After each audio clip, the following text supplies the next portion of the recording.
All right, guys, this is all you're gonna need except for a little bowl to make some steak topping. That's delicious. All right. So, I suggest a bowl like this here, or something similar. Let's get us some garlic. So I'm making enough for 2 people, so 2 cloves of garlic. Look, I don't care who you are not eating enough garlic. Garlic is great for you, so put more than you think. If you chop garlic small and press it through a sieve, it will make it, you will get all the flavor out of it. It'll be very flavorful. But if you chop garlic rough, it'll be less flavorful, but you'll get more in you, and it is a great antibiotic. But that's in talk for another day. But this is a great device. You might want to get a garlic press. I'm going to use it for this because it's great for the steak to have the garlic to be more of a puree kind of situation than just chopping it up. But I'm going to do it both ways just to show you how it can be done if you don't have a garlic press, because it's not hard at all. So let's wash this here knife off here.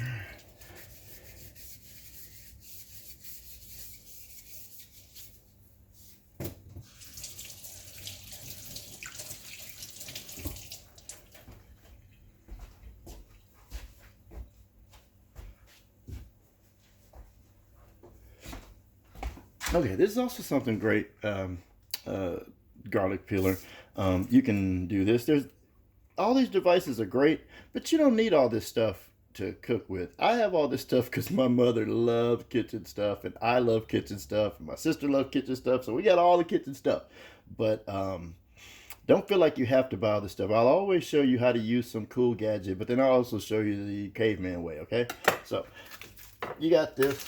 This will keep you from getting garlic all over your hand, and so now you got it nice, and you can open it up or whatever.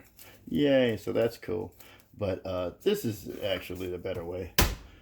Now, some people, oh no, he put his hand so close to the knife. The knife is pointing that way. There's no possible way you can cut yourself unless you are absolutely retarded. If you're afraid that you're going to cut yourself by doing that, then don't do that. Uh, but I tell you what, you got to get yourself some knife skills because you cannot cook without knife skills. So if you're afraid of the knife, you got to talk yourself up, coach yourself up, and say, you know what? All the other people using knives, people doing all kind of stuff with knives. I can use a knife. I just have to learn how to do it. So we got our nice garlic here, and I know some cooks out there like, yeah, he's putting his hands all over garlic. Oh, so what? It's good for you. Watch this. Delicious. And another thing. So, about touching food and your hands and being dirty and everything. Okay, I am certified not only by different health departments across the nation, but also by the National Restaurant Association, actually as a test proctor. I teach the class that they make managers take to be certified that they know how not to kill people when they're preparing food. And I want you to remember a phrase. It's called RTE, ready to eat. If something is ready to eat, don't touch it. If it's about to go right from a plate, from a pot, from somewhere to somebody's mouth, then of course you can't put your hands on stuff and then put it right in your mouth. Now, if you're about to cook something, you got some raw chicken, you grab it with your hands, you flop it around, you do the things that you need to do with it because you're gonna cook it. There's nothing, and I mean nothing, on your hands that cannot be cooked away. Okay? But if you have dirty hands and then you touch something and it's not going to be cooked and you toss it in your mouth, bam, coronavirus. So don't do that. Okay, so um, we got our nice garlic. Let's put that in here.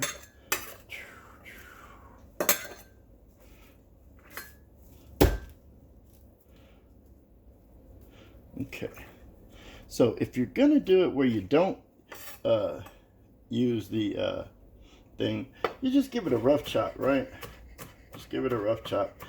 You can use your hands like this. I mean, that's mostly for beginners because I'm going to be honest with you. When you start learning how to cut, you're going to end up cutting things at different angles and eye angles and hard to reach places.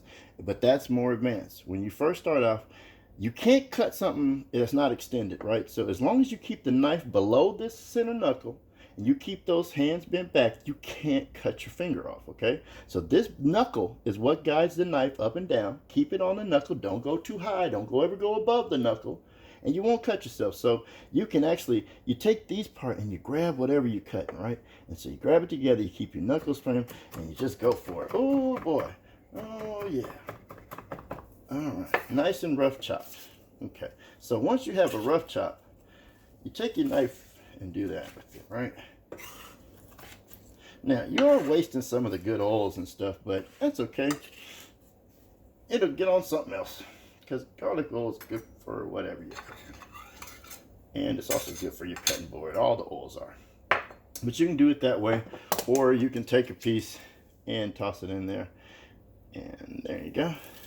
And I'm sure a lot of you are like, man, this guy sure does lose the thread a lot. Yup, that's how I talk.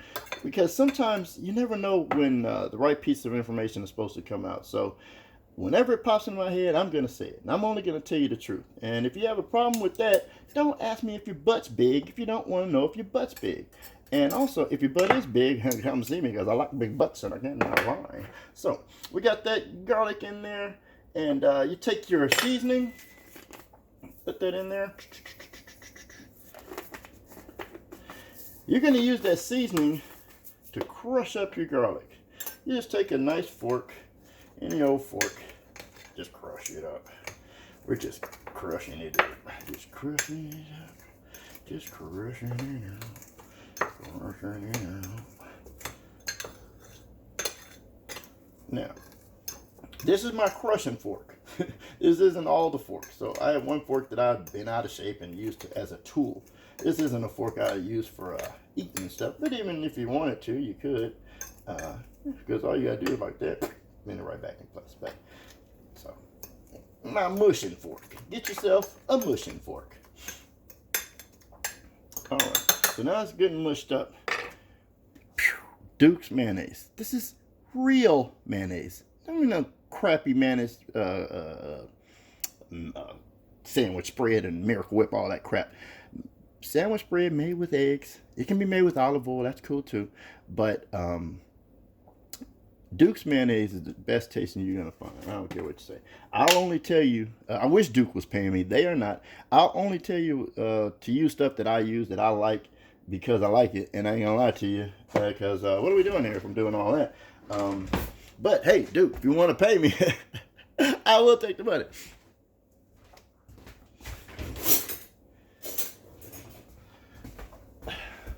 All right, so we need a little bit of this, just about that much. So you've heard, oh, I'm gonna go to this fancy restaurant. We're gonna have some aioli, right? Aioli is mayonnaise that's been souped up. So we're gonna make us some aioli. So we're gonna take a little bit of mayonnaise because it's full of fat, and fat equals flavor. Remember that. That keto life, baby. Okay, so we're gonna get us a little bit of butter. Might need a little bit more than that. Like I say, I don't measure things. Cooking is a science. It's a ratio thing, right? Oh, here's a good example. So this is a little thing I wrote down because I want to make me some pancakes. And, you know, this ratio will show you there's 3/4 cups of milk to 1 cup of flour. Now, you can multiply that out to infinity. And as long as you keep the ratio the same, it'll make the same pancakes. Right? So it's all about ratios. But let's say you only had 1/2 cup of flour. Then you divide. And you make half a pancake. So it's about the ratio, not about the amount. So don't worry about recipes. That's for crazy people. Alright, so let's get some mushing going on. You're going to take this fork and clean up a little bit. You're going to mush that butter into the mayonnaise and the seasoning and all that kind of stuff like that there. Not rocket science. And if you're not eating keto, let me encourage you. I was up to 330 pounds. Now I'm at 193 as we speak. Still trying to lose more, but I tell you what, I've never felt better. And it's a delicious way to eat if you know how to do it. And since I happen to have been working in restaurants since I was 13 years old, living above my father's restaurant where he made me work for him for free, I know a thing or two about how to get a high-fat diet, but also being delicious and varied and not eating the same thing all the time and being creative. So we're going to have a fun journey teaching each other how to get through this here life. But I tell you one part I got handled for you. Eating. So you handle the rest. I got this. So this is what's going to go on a steak. Don't that look pretty? So when the steaks are come out, when they're hot, we're going to put this butter and mayonnaise and McCormick's Montreal steak seasoning all over it. And that garlic is going to come alive with that heat, just enough to be, so yummy. So when those steaks are ready, that's what we're going to put on there. All right, so hold your horses. Don't have a cow, man. I'll be right back.